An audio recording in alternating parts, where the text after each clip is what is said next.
Moby-Dick, or The Whale by Herman Melville. Chapter 119, The Candles. Warmest climes, but nurse the cruelest fangs. The tiger of Bengal crouches in spiced groves of ceaseless verdure. Skies the most effulgent, but basket the deadliest thunders. Gorgeous Cuba knows tornadoes that never swept tame northern lands. So too it is that in these resplendent Japanese seas, the mariner encounters the direst of all storms, the typhoon. It will sometimes burst from out that cloudless sky like an exploding bomb upon a dazed and sleepy town. Towards evening of that day, the Pequod was torn of her canvas, and bare-poled was left to fight a typhoon which had struck her directly ahead. When darkness came on, sky and sea roared and split the thunder and blazed with the lightning that showed the disabled masts fluttering here and there with the rags which the first fury of the tempest had left for its after sport. Holding by a shroud, Starbuck was standing on the quarterdeck, at every flash of the lightning, glancing aloft to see what additional disaster might have befallen the intricate hamper there, while Stubb and Flask were directing the men in the higher hoisting and firmer lashing of the boats.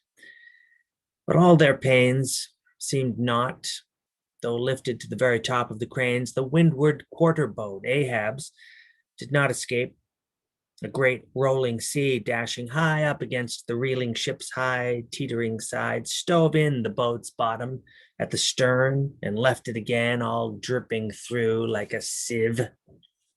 Bad work, Mr. Starbuck, said Stubb, regarding the wreck. But the sea will have its way. Stubb, for one, can't fight it. You see, Mr. Starbuck, a wave has such a great long start before it leaps all round the world. It runs, and then comes the spring. But as for me, all the start I have to meet it is just across the deck here. But never mind, it's all in fun. So the old song says, oh, the jolly is the gale, and the joker is the whale, a flourish in his tail, such a funny, sporty, gamey, jesty, jokey, hokey, pokey lad is the ocean, oh. The scud all a-flying, that's his ship only foaming when he stirs up the spice in such a funny, sporty, gamey, jesty, jokey, hokey, pokey lad is the ocean, oh. Thunder splits the ships, but he only smacks his lips, a tasting of this flip. Such a funny, sporty, gamey, jesty, jokey, hokey, pokey lad is the ocean, oh. Avast, Stubb, cried Starbuck, let the typhoon sing and strike this harp here in our rigging. But if thou art a brave man, thou wilt hold thy peace. But I am not a brave man, said Stubb. Never said I was a brave man. I'm a coward, and I sing to keep up my spirits. And I tell you what it is, Mr. Starbuck, there's no way to stop my singing in this world but to cut my throat. And when that's done, 10 to 1, I sing you the doxology for a wind-up. Madman, look through my eyes if thou hast none of thine own. What? How can you see better of a dark night than anybody else? Never mind how foolish.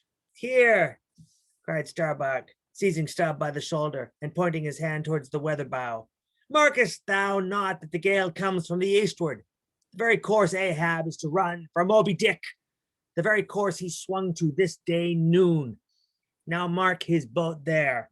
Where is that stove? In the stern sheets, man, where he is wont to stand. His stand point is stove, man. Now jump overboard and sing away if thou must. I don't half understand you. What's in the wind? Yes, round the Cape of Good Hope is the shortest way to Nantucket, soliloquized Starbuck, suddenly heedless of Stubb's question. The gale that now hammers at us to stave us, we can turn it into a fair wind that will drive us towards home. Yonder, to windward, all is blackness of doom, but to leeward, homeward, I see it lightens up there, but not with the lightning. At that moment, in one of the intervals of profound darkness following the flashes, a voice was heard at his side, and almost at the same instant, a volley of thunder peals rolled overhead. "Who's there?" "Old Thunder," said Ahab, groping his way along the bulwarks to his pivot hole, but suddenly finding his path made plain to him by elbowed lances of fire. Now, as the lightning rod to a spire on shore is intended to carry off the perilous fluid into the soil, so the kindred rod, which at sea some ships carry to each mast, is intended to conduct it into the water. But as this conductor must descend to considerable depth, that its end may avoid all contact with the hull, and as, moreover, if kept constantly towing there, it would be liable to many mishaps, besides interfering not a little with some of the rigging, and more or less impeding the vessel's way in the water. Because of all this, the lower parts of a ship's lightning rods are not always overboard, but are generally made in long, slender links, so as to be the more readily hauled up into the chains outside, or thrown down into the sea as occasion may require. "The rods! The rods!" cried Starbuck to the crew, suddenly admonished to vigilance by the vivid lightning that had just been darting flambeaux to light Ahab to his post. "Are they overboard? Drop them over, fore and aft, quick!" "Avast!" cried Ahab. "Let's have fair play here, though we be the weaker side. Yet I'll contribute to raise rods on the Himalayas and Andes, that all the world may be secured. But out on privileges! Let them be, sir." "Look aloft!" cried Starbuck. "The corpusants! The corpusants!" All the yard arms were tipped with a pallid fire, and touched at each tri-pointed lightning rod end with three tapering white flames. Each of the three tall masts was silently burning in that sulphurous air, like three gigantic wax tapers before an altar.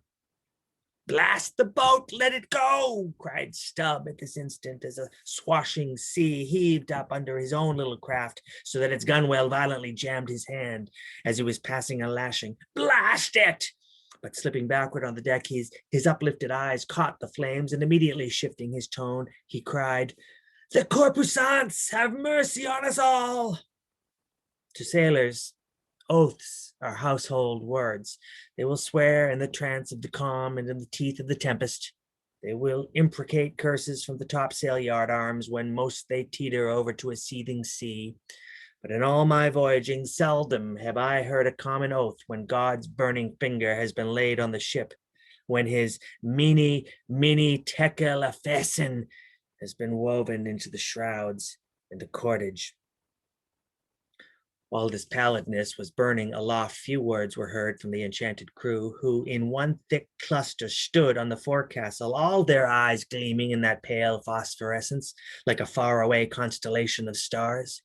Relieved against the ghostly light, the gigantic jet negro, Daggoo, loomed up to thrice his real stature and seemed the black cloud from which the thunder had come. The parted mouth of Tashtego revealed his sharp white teeth, which strangely gleamed as if they had too been tipped by corpusants, while lit up by the preternatural light. Queequeg's tattooing burned like satanic blue flames in his body. The tableau all waned at last with the pallidness aloft, and once more the Pequod and every soul on her decks were wrapped in a pall. A moment or two passed, when Starbuck, going forward, pushed against someone. It was Stubb. "What thinkest thou now, man? I heard thy cry. It was not the same in the song." No, it wasn't. I said the corpusants have mercy on us all, and I hope they will still. But do they only have mercy on long faces? Have they no bowels for a laugh? And look ye, Mr. Starbuck, but it's too dark to look. Hear me then. I take that masthead flame we saw for a sign of good luck. For those masts are rooted in a hole that is going to be chock-a-block with sperm oil. Do you see? And so all that sperm will work up into the masts like sap in a tree. Yes, our three masts will yet to be as the three spermaceti candles. That's the good promise we saw. At that moment, Starbuck caught sight of Stubbs' face, slowly beginning to glimmer into sight. Glancing upwards, he cried, "See! See!" And once more, the high tapering flames were beheld with what seemed redoubled supernaturalness in their pallor. "The corpusants have mercy on us all!" cried Stubb again. At the base of the mainmast, full beneath the doubloon and the flame, the Parsee was kneeling in Ahab's front, but with his head bowed away from him, while nearby, from the arched and overhanging rigging where they had just been engaged securing a spar, a number of the seamen, arrested by the glare, now cohered together and hung, pendulous, like a knot of numbed wasps from a drooping orchard twig. In various enchanted attitudes, like the standing or stepping or running skeletons in Herculaneum, others remained rooted to the deck, but all their eyes upcast. "Aye, aye, men!" cried Ahab. "Look up at it! Mark it well! The white flame but lights the way to the white whale! Hand me those mainmast links there. I would fain feel this pulse, and let mine beat against it. Blood against fire. So." Then turning, the last link held fast in his left hand, he put his foot upon the Parsee, and with fixed upward eye and high-flung right arm, he stood erect before the lofty tri-pointed trinity of flames. "Oh, thou clear spirit of clear fire, whom on these seas I, as Persian, once did worship, till in the sacramental act so burned by thee that to this hour I bear the scar. I now know thee, thou clear spirit, and I now know that thy right worship is defiance. To neither love nor reverence wilt thou be kind, and e'en for hate thou canst but kill, and all are killed. No fearless fool now fronts thee. I own thy speechless, placeless power, but to the last gasp of my earthquake life will dispute its unconditional, unintegral mastery in me. In the midst of the personified impersonal, a personality stands here, though but a point at best, whensoever I came, wheresoever I go. Yet while I earthly live, the queenly personality lives in me and feels her royal rights. But war is pain, and hate is woe. Come in thy lowest form of love, and I will kneel and kiss thee. But at thy highest, come as mere supernal power. And though thou launchest navies of full-freighted worlds, there's that in here that still remains indifferent.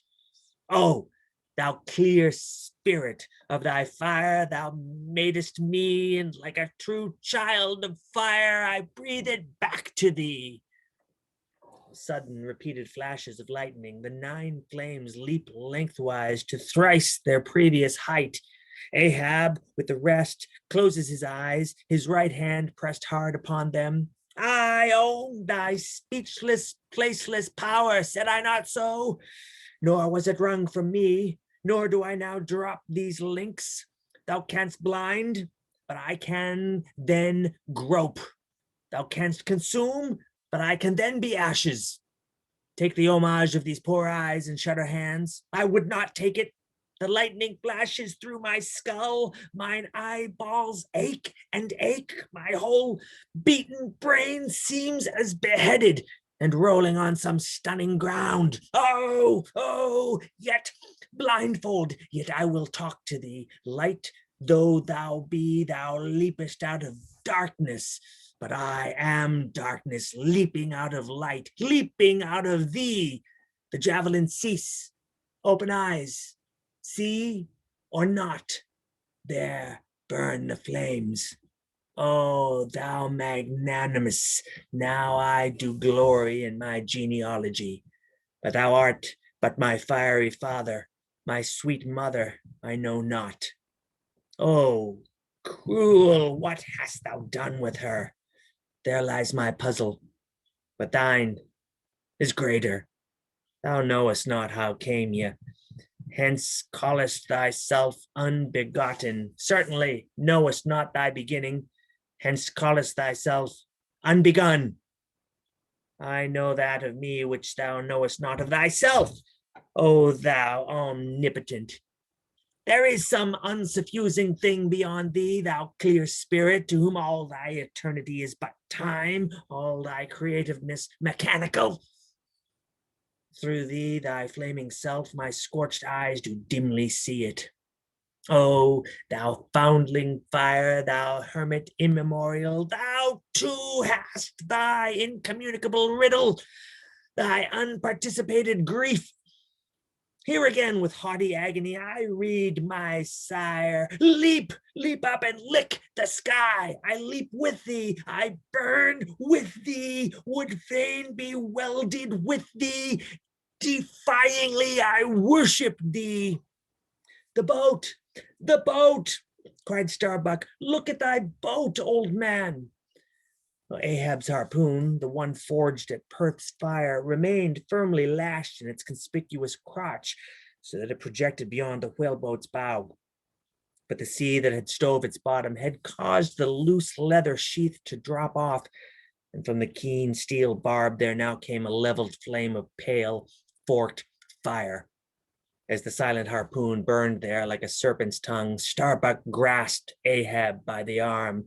God is against thee, old man. Forbear. 'Tis an ill voyage, ill begun, ill continued. Let me square the yards while we may, old man, and make a fair wind of it homewards to get on a better voyage than this. Overhearing Starbuck, the panic-stricken crew instantly ran to the braces, though not a sail was left aloft. For the moment, all the aghast mates' thoughts seemed theirs. They raised a half-mutinous cry. But dashing the rattling lightning links to the deck and snatching the burning harpoon, Ahab waved it like a torch among them, swearing to transfix with it the first sailor that but cast loose a rope's end. Petrified by his aspect and still more shrinking from the fiery dart that he held, the men fell back in dismay, and Ahab again spoke. All your oaths to hunt the white whale are as binding as mine, and heart, soul, and body, lungs, and life, old Ahab is bound.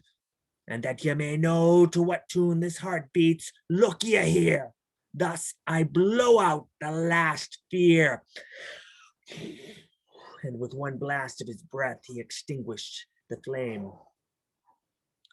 As in the hurricane that sweeps the plain, men fly the neighborhood of some lone, gigantic elm, whose very height and strength but render it so much more unsafe, because so much the more a mark for thunderbolts. So at those last words of Ahab's, many of the mariners did run from him in a terror of dismay.